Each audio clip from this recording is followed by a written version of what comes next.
জিনিস ব্যাপক হারে চলছে যে ইসলাম নাকি সন্ত্রাসী শিক্ষা দেয়। এই যে কোরআন, আমরা যে কোরআনের ভিতরে সর্বপ্রথম এসেছে যে আয়াতটা, যে যালিকাল কিতাবু লা রাইবা ফি, যে কোরআনের ভিতরে কোনো সন্দেহ নাই, যে কোরআনে এর মধ্যে ভুল আছে, এটাকে সন্দেহ প্রকাশ করলে তার ঈমানটা চলে যাবে। তাহলে এই রকম একটা কোরআন, যে কোরআনটা হলো মানব জাতির গাইড বুক, আপনি কিভাবে চলবেন কোরআন থেকে আপনি যদি শিক্ষা নেন, প্রত্যেকটা কোরআন থেকে শিক্ষা নেওয়ার কারণে কোরআন আপনাকে সেই শিক্ষাটা দেবে যে আপনি কিভাবে চলবেন, সব বিধান কোরআনের ভিতরে আছে। কিন্তু আজকে সেই কোরআনটাকে আমরা দেখছি এই আরএসএস মার্কা মানুষ, যারা আজকে আমরা এই ভারতবর্ষের জমিনে হিন্দু মুসলমান একই সঙ্গে বসবাস করছি, কিন্তু হিন্দু মুসলমান একসঙ্গে বসবাস করার পরেও আমাদের ভিতরে সংস্কৃতির বার্তা, সম্প্রীতির বাতাবরণ আমাদের মধ্যে তৈরি হয়েছে। আমরা হিন্দু মুসলমান পাশাপাশি বাস করি, আমাদের কোনো অসুবিধা হয় না। কিন্তু যারা উদ্বাস্তু, যারা ওপার বাংলা থেকে এসেছে, তারা আজকে আমাদের সম্প্রীতিগুলো নষ্ট করতে চাইছে। আজকে আমাদের স্থানীয় যারা হিন্দু মুসলমান, যারা স্থানীয় ভাবে বসবাস করছি, আমরা হিন্দু মুসলমান, আমরা কাঁধে কাঁধ মিলিয়ে একসঙ্গে বসবাস করি, রাম রহিম সকলে একসঙ্গে বসবাস করছি, কিন্তু আমাদের কোনো অসুবিধা হয় না। ওপার বাংলা থেকে যে সমস্ত উদ্বাস্তু এসেছে, তাদের মধ্য থেকে একজন, আজকে আমাদের দুর্ভাগ্য, আমরা তাদেরকে আবার নেতা বানিয়েছি। এই যে অসীম সরকার বলে একজন মানুষ, তিনি আবার এমএলএ হয়েছে, জনপ্রতিনিধি। এই জনপ্রতিনিধি তিনি বলছে যে ইসলাম নাকি সন্ত্রাসের শিক্ষা দেয়, আর এই যে কোরআন, এই কোরআনে পেশা করে দেওয়ার দরকার। যেটা বলুন নাউজুবিল্লাহ। যদি কোনো মুসলমান ঘরের সন্তান যদি কোনো হিন্দু ভাইয়ের কোনো ধর্ম গ্রহণ থেকে এইরকম একটা উক্তি করত, এত সময় মনে হয় তার আর বাইরে থাকা হতো বলে মনে হচ্ছে, কখন তাকে জেলের ভিতরে ঢুকিয়ে দিত। কিন্তু আমাদের সরকার আজকে প্রত্যেকটা থানায় তার নামে এফআইআর হচ্ছে, প্রত্যেকটা থানায় জনপ্রতিনিধি, সচেতন মানুষরা, প্রত্যেকটা সংগঠন, তারা যখন কেস করছে তার নামে এফআইআর করছে, আজও পর্যন্ত সে তার মন্তব্য করেই যাচ্ছে। এক একটা মানুষের নামে এক এক রকম বলছে, তারপরেও এতটা এফআইআর করার পরেও সে মানুষটা এখনো মন্তব্য করে, এখনো বাইরে ঘুরে বেড়াচ্ছে। এইরকম একটা দেশে আমরা বাস করছি। কিন্তু ভাবতে হবে, আজকে যে কোরআন আমাকে আপনাকে শিক্ষা দিয়েছে, যে ইসলামটাকে আমরা পেয়েছি, এই ইসলাম কি প্রকৃতভাবে সন্ত্রাসী শিক্ষা? আজকে এই ভারতবর্ষে 800 বছর এই মুসলমানেরা শাসন করেছে। যদি মুসলমানেরা যদি মনে করত এই পৃথিবী, এই ভারতবর্ষের মানচিত্রে 800 বছর তারা শাসন করার পরে একটা হিন্দু ভাইকে এই ভারতবর্ষের জমিনে রাখত না, কিন্তু তারা তো চায় না। ইসলাম তো সেই শিক্ষা দেয় না। ইসলাম যদি সেই শিক্ষা দিত, তাহলে তো আজকে ইসলাম এই জায়গায় পৌঁছাতো না, ইসলাম মডেল হতো না। আল্লাহ রাসূল সাল্লাল্লাহু আলাইহি সাল্লাম তিনি বলছে, আল্লাহ পাক রব্বুল আলামিন আমার রাসূলুল্লাহ সাল্লাল্লাহু আলাইহি ওয়াসাল্লাম সম্পর্কে বলছেন যে আমার নবীর আদর্শটা মেনে চলো। আমার নবীর আদর্শটা হলো উসওয়াতুন হাসানা, উত্তম আদর্শ। শুধু আদর্শটা ভালো নয়, ভালোর উপরে যে ভালোটা সেটাই আছে। আজকে ইসলামটা কতটা ভালো, কতটা শান্তির ধর্ম আজকে আমরা যদি দেখতে পাই।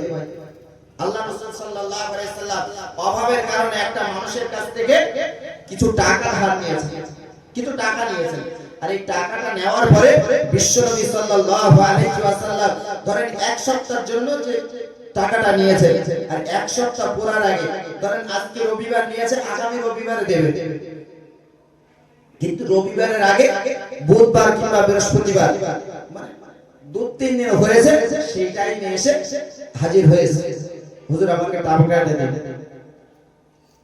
তো বলছে বাবা এখন সময় হয়নি।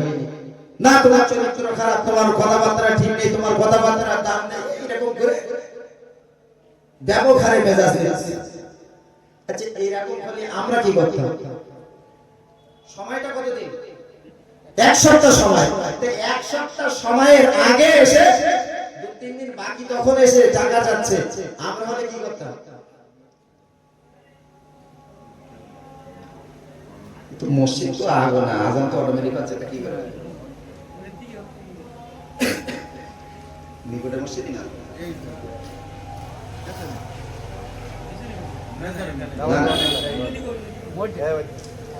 তো ভাইরা যে আজকে একটা জিনিস ভাবতে হবে, যদি আমরা হতাম তাকে আগে মেরে নিতাম, টাকা তো নিয়েছি আরো মার পাওয়া হতো। এখন রাসূলুল্লাহকে খুব ছোট বড় কথা বলছে, রাসূলকে খুব ছোট বড় কথা, আর এই ছোট ছোট কথা বলতে গিয়ে বিশ্ব নবী যখন ছোট ছোট কথা বলছে, তখন আল্লাহর নবী সাল্লাল্লাহু আলাইহি সাল্লাম কিছু বলছেন না, চুপটি মেরে বসে আছে। আর পাশে দাঁড়িয়ে ছিল হযরত ওমর ফারুক, আর ওমর ফারুক তো সেই তো রাগ, আর বিশ্ব নবীর সামনে কথা বলছে উঁচু গলায়। এই বিশ্ব নবীর সামনে যখন উঁচু গলায় কথা বলছে, হযরত ওমর ফারুক তো রেগে টক, আর বিশ্ব নবীর সামনে যে কথা বলেছে ওমর সেই রকম রেগে থেকে তার মারার জন্য প্রস্তুত হয়েছে। এখন সময় নেই, তুমি কি করে ভাবছো, তুমি কি করে গালিগালাজ করছো বিশ্ব নবীকে, এখনো তো তোমার টাকা দেওয়ার সময় হয়নি। এই যে তোড়ে বেড়ে উঠেছে মারার জন্য, আল্লাহ রাসূল সাল্লাল্লাহু আলাইহি সাল্লাম ওমরকে ডাকলেন, ওমর দেনাটা তো আমি দিয়েছি, সে আমাকে বলছে তুমি কেন তেড়ে উঠলে, তুমি তাকে তেড়ে উঠলে গেলে, এর নাম হলো ইসলাম। আল্লাহ নবী সাল্লাল্লাহু আলাইহি ওয়াসাল্লাম ওমরকে ডেকে বললেন, ও বাবা চলে যাও, তুমি যে আমার মেহমান, আমি তার কাছে টাকা ধার নিয়েছি, সে পাওনাদার, আমি হলাম দেনদার। অতএব সে যদি আমার কথা বলে আমাকে তো শুনতে হবে, তুমি তার উপরে তেড়ে উঠলে কেন বাবা আমার? ও বাবা আমার, আমি রাসূলুল্লাহ সাল্লাল্লাহু আলাইহি ওয়াসাল্লাম, তুমি আমাকে বড্ড ভালোবাসো, তুমি আমাকে ভালোবাসো, ভালোবাসো বলে তো এরকম করে। আল্লাহ নবী সাল্লাল্লাহু আলাইহি ওয়াসাল্লাম কে লক্ষ্য করে ওমর বলেছিলেন, ইয়া রাসূলুল্লাহ, ইয়া হাবিবাল্লাহ, হুজুর আমি আপনার জীবনের চেয়ে ভালোবাসি, আপনার কলিজার ভিতরে আপনার স্থান। ইয়া রাসূলুল্লাহ, ইয়া হাবিবাল্লাহ, হুজুর আমার জীবনের চেয়ে আপনাকে বেশি ভালোবাসি। আল্লাহ নবী ওমরকে ডেকে বললেন, বাবা আমার, ও বাবা আমার, তুমি যদি আমাকে ভালোবেসে থাকো, যাও চলে যাও, এই ইহুদির আমার পক্ষ থেকে দেনাটা তুমি শোধ করে দাও। যাও, তুমি যে আমার হয়ে তুমি যে তার জন্য তারকে বড় ছোট বড় কথা বলেছো, তার মারার জন্য উদ্যত হয়েছো, এর পানিশমেন্ট আমি রাসূলুল্লাহ তোমাকে দিলাম, তুমি তাকে আমার পক্ষ থেকে দেনাটা শোধ করে দাও। এর নাম হলো ইসলাম। ও বাবা আমার, শুধু তাই নয়, হযরত ওমর রাদিয়াল্লাহু তাআলা সবে দিনে খাজুর বাগান থেকে খাজুর পেড়েছে, খাজুর পেড়ে আমরা যেমন শস্য, আমরা যেমন কোনো ফসল নিয়ে আমরা কদমজাত করি, আমরা ঘরের ভিতরে কোনো জায়গাতে আমরা একটা জায়গায় রেখে দিই, এমন করে রেখে দিলেন ও জনেরা যুবকেরা ওই শস্যগুলোকে নিয়ে বাজারে নিয়ে যাবে, এমন সময়তে আল্লাহ নবী বললেন, বাবা আমার যাও তুমি দেনাটা শোধ করে নাও। ইহুদি বলল, হুজুর আমি টাকা নেব না, আমার টাকার বিনিময়ে আমাকে খরমা দিতে হবে, খেজুর দিতে হবে। ইহুদি জানে খরমা খেজুর দিতে পারবে না, অতএব মুহাম্মদ যখন খরমা খেজুর দিতে পারবে না, আমি মুহাম্মদকে ছোট বড় কথা শুনিয়ে দেব। আল্লাহর নবী দয়া নবী ওমরকে যখন বললেন, হুজুর আপনি চিন্তা করবেন না, আপনি মনে কষ্ট নেবেন না, আমি আমার পর্যাপ্ত পরিমাণ ফসল উঠেছে, আমার ফসল হলো খরমা, আমি বাজারে নিয়ে যাওয়ার জন্য যে খরমাটা রেখেছি, ইয়া রাসূলুল্লাহ, ইয়া হাবিবাল্লাহ, হুজুর ওই খরমাটা আপনার উপকার হিসাবে, আপনার টাকাটা দেনা হিসাবে আমি রাসূলুল্লাহ সাহাবী ওমর আমি দিয়ে দেব। জোরে বলুন সুবহানাল্লাহ। হযরত ওমর রাদিয়াল্লাহু তাআলা আনহুকে বলে দিলেন, ও বাবা ওমর, তুমি তার খরমাটা যখন দিয়ে দেবে, তুমি তার খরমাটা যখন দিয়ে দেবে, এক বস্তা আরো বেশি দেবে, কারণ তুমি তার উপরে যে চড়া হয়েছো এর পানিশমেন্ট হিসাবে আরো এক বস্তা বেশি দিয়ে দেবে। আল্লাহ নবী সামি ওমর চলে গেলেন, বাবা ও বাবা ইহুদি চলুন আমার সঙ্গে চলুন, এই ঘরেতে আমার খরমা আছে, আপনার যতটা প্রয়োজন, আপনার যতটা দরকার, আপনার যতটা টাকার পরিমাণে ধরেন 10 বস্তা, ওই 10 বস্তা খরমা আপনি মেপে নেন। বললেন ওমর তুমি দাঁড়াও, বললাম আমার দাঁড়ানোর দরকার নেই। হযরত ওমর ফারুক রাদিয়াল্লাহু তাআলা বললেন, বাবা এই ইহুদি তোমার 10 বস্তা তুমি মেপে নাও, উপরন্তু আরো এক বস্তা মেপে নেবে। জোরে বলা যাবে না সুবহানাল্লাহ। আল্লাহ নবী সাহাবী হযরত ওমর রাদিয়াল্লাহু তাআলা তিনি মসজিদে চলে গেলেন। মসজিদে বসে বসে ইবাদত বন্দেগি করছেন হযরত ওমর ফারুক রাদিয়াল্লাহু তাআলা খরমাগুলোকে বস্তাজাত করছেন, খরমাগুলোকে বস্তার ভিতরে ভরে নিচ্ছেন। বস্তার ভিতরে যখন ভরা হয়ে গেল, ওমরকে ডাকলেন, মা চলে এসো। আল্লাহ নবী সাহাবী ওমর এসে হাজির হয়ে গেল। আল্লাহ নবী সাহাবী ওমর এসে বলছে, কি ব্যাপার বলুন না, আপনি আপনার যে পাওনা টাকা সেই পরিমাণ খরমাকে আপনি নিয়েছেন। আমরা ওজনে লোকের কত কম দেওয়া যায় সেই দিক থেকে আমরা পড়ব, আর যখন মালিক থাকবে না তখন তো আমরা যত পারবো তত তো আমরা নেওয়ার জন্য ব্যস্ত থাকবো না। হ্যাঁ, আমরা কাশ্মীরে গিয়েছি বেড়াতে, কাশ্মীরে গিয়ে বেড়াতে গিয়ে এই আপেল বাগানে গিয়েছে, আপেল নিতে হবে। তা আপেল পেটি 650 টাকা, 600 650, আর ওদের পেটি করা সে তার আবার দাম কম। এবার পেটি দেবে যে যতটা নিতে পারে। তা ভাই সে আপেল বাগানে গিয়ে কি করে নিলে একটু বেশি ধরে, ঠেলা ঠেলি ফাঁচাফাঁচি করি। বাঙালি তো এসব খুব ভালো বোঝে। এখন এ বলছে, ওমর কম নেওয়া তো দূরের কথা, আরো বেশি করে নিয়েছি। জোরে বলা যাবে না সুবহানাল্লাহ। ওমর বললেন, কোনো ব্যাপার নেই, আপনি চলে যান, আপনার কোনো ব্যাপার নেই, আপনি চলে যান। আর যে এই কথাটা বলেছে হযরত ওমর ফারুক রাদিয়াল্লাহু তাআলা আনহুকে তিনি ডেকে বললেন, ওমর চলো আমার রাসূলুল্লাহর দরবারে আমাকে একটু নিয়ে চলো, আমার রাসূলের কাছে নিয়ে চলো। আল্লাহ নবী সাহাবী হযরত ওমর ফারুক রাদিয়াল্লাহু তাআলা আনহু এমন করে দেখতে পাওয়া যায়, আল্লাহ নবী সাহাবী ওমর ফারুক রাদিয়াল্লাহু তাআলা আনহুকে নিয়ে চলে গেলেন। আল্লাহ নবী দরবারে চলে গেলেন, ইয়া রাসূলুল্লাহ, ইয়া হাবিবাল্লাহ হুজুর, ইয়া রাসূলুল্লাহ, ইয়া হাবিবাল্লাহ হুজুর, না না না না, আমি আপনার কাছে এসেছি, আপনি কি আমাকে চেনেন? ইয়া রাসূলুল্লাহ, ইয়া হাবিবাল্লাহ হুজুর, আপনি কি আমাকে চিনতে পারছেন? আল্লাহ নবী বললেন, না না না, আমি আপনাকে চিনতে পারি না। আল্লাহ নবীর সঙ্গে বলেছিলেন, ইয়া রাসূলুল্লাহ, ইয়া হাবিবাল্লাহ হুজুর, আমি হলাম ইহুদিদের একটা মহাপণ্ডিত, শিক্ষিত মানুষ। আমি ইহুদিদের পণ্ডিত, আমি তাওরাত কিতাবের একজন বড় আলেম, আমি তাওরাত কিতাবের একজন আলেম, ইহুদিদের আলেম, ইহুদিদের একজন ধর্মযাজক আমি হলাম। আমি আপনার কাছে এসেছি, আপনি কেমন রাহমাতাল লিল আলামিন, কেমন দয়াময় নবী আমার, আপনাকে পরীক্ষা করার জন্য এসেছি। ইয়া রাসূলুল্লাহ, ইয়া হাবিবাল্লাহ হুজুর, আমার কোনো টাকার দরকার নাই, আমার কোনো খরমার দরকার নাই। ইয়া রাসূলুল্লাহ, ইয়া হাবিবাল্লাহ হুজুর, আপনি কেমন নবী, আপনাকে পরীক্ষা করার জন্য আমি এসেছি। আপনি কি এত পরীক্ষা আপনি দিয়েছেন, আপনার পরীক্ষায় আপনি পাস করে গিয়েছেন। ইয়া রাসূলুল্লাহ, ইয়া হাবিবাল্লাহ হুজুর, দেরি করবেন না, আপনি দেরি করবেন না, আপনি আমাকে ঈমানের কলেমাটা পড়িয়ে দেন, আমি আর ধর্মে থাকতে চাই না, আপনি আমাকে ঈমানের কলেমাটা পড়িয়ে দেন, আমি ঈমানের কলেমা পড়ে মুসলমান হতে চাই। একটু জোরে হবে না?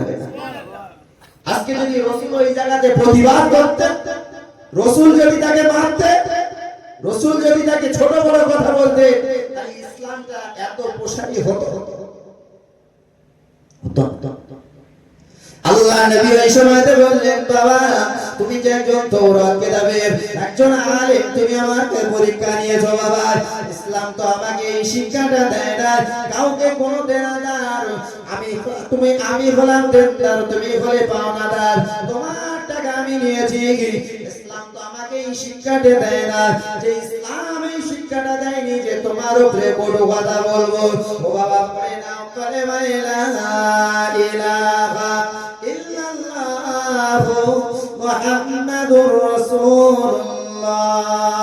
আল্লাহুম্মা সাল্লি আলা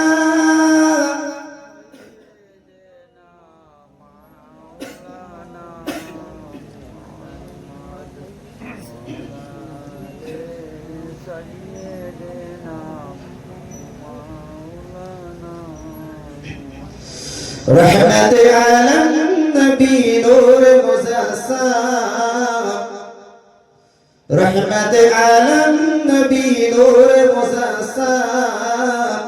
আর সাহাবীরা তোর বানাই ওই নবীজির খাম, সাহাবীরা তোর বানাই ওই নবীজির খাম।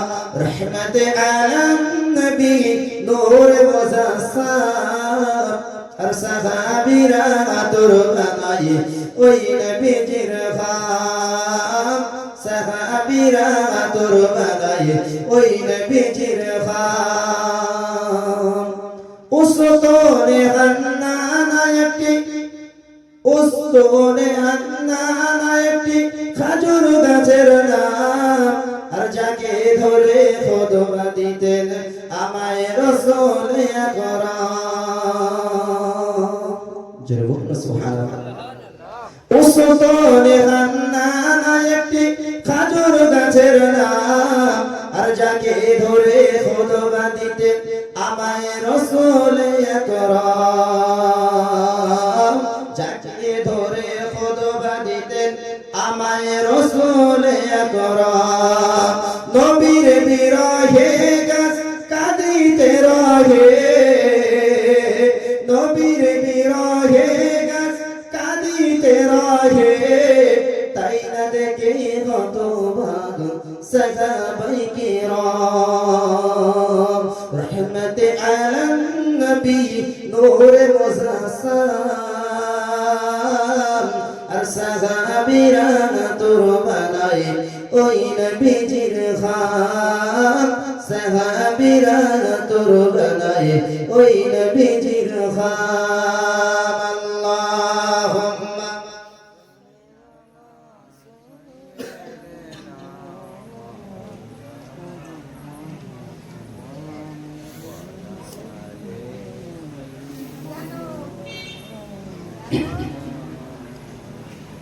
ভাইরা, তো আমি যে কথাটা আপনাদের সামনে বলছিলাম এত সময় ধরে, যে বিশ্ব নবীর ভালোবাসাটা, বিশ্ব নবীর ভালোবাসলে মহান আল্লাহ পাক রব্বুল আলামিন কিন্তু আমার আপনার প্রতি খুশি হবে।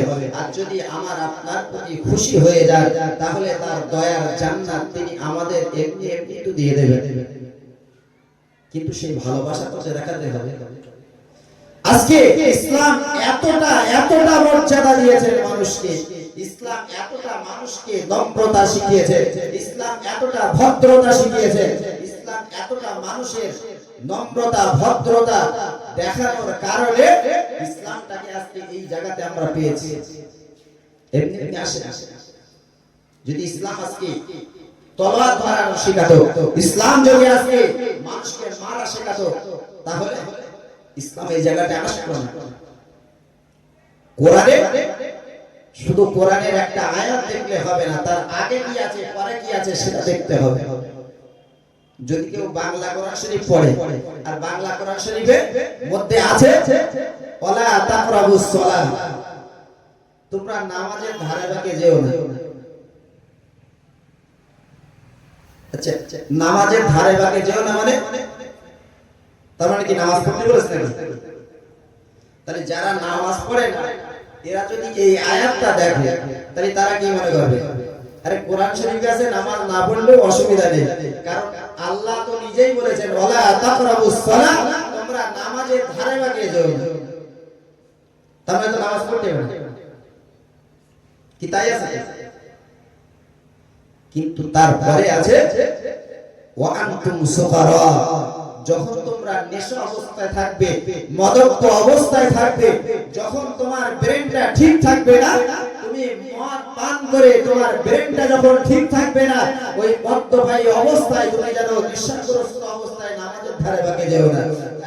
এই অসীম সরকার এই যে কথাটা বলছে, ইসলামে বলেছে যারা তোমাদের সঙ্গে চুক্তি করেছে, তোমাদের সঙ্গে চুক্তি করার পরে চুক্তি ভঙ্গ করেছে, তাদেরকে যখন ধরতে পারবে, আগে তারা যদি ক্ষমা চায় তাদের ক্ষমা করে দেবে, তাদের হয়ে যদি কেউ ক্ষমা চায় তাকে ক্ষমা করবে, আর যদি তাই না হয় তখন তাদের চুক্তির পরে তাদেরকে মেরে দেবে। কিন্তু তাদেরকে মেরে দেবে এইটাকে নিয়ে বলছে ইসলাম সন্ত্রাসের শিক্ষা দেয়, কিন্তু তার আগে যে চুক্তি করেছে, চুক্তিটা ভঙ্গ করেছে, এটা তো সে বলছে না। আজকে যদি সেই অধর্মের মানুষ, আরে ভাই তুই রাজনীতি করিস, রাজনীতি কর, তুই ধর্মকে নিয়ে তো দেখার দরকার ছিল না, ধর্মের বিষয় নিয়ে তো দেখার দরকার ছিল না। তাহলে আজকে তুই কেন ধর্মের উপরে লাঠি মারলি? ধর্মটাকে নিয়ে তোর বোঝার দরকার কি ছিল? তার মানে আরেকটা সরকারকে খুশি করার জন্য, যাতে করে আমাকে নাগরিকত্বটা দেয়, আমার দেশে রাখে, সেই কারণে চেষ্টা করছে। আল্লাহ যদি মনে করতেন ইসলাম যদি সন্ত্রাসের হতো, ইসলাম যদি সন্ত্রাসের হতো, তাহলে মুসলমান দুনিয়ার জমিনে থাকতো না। আল্লাহ নবী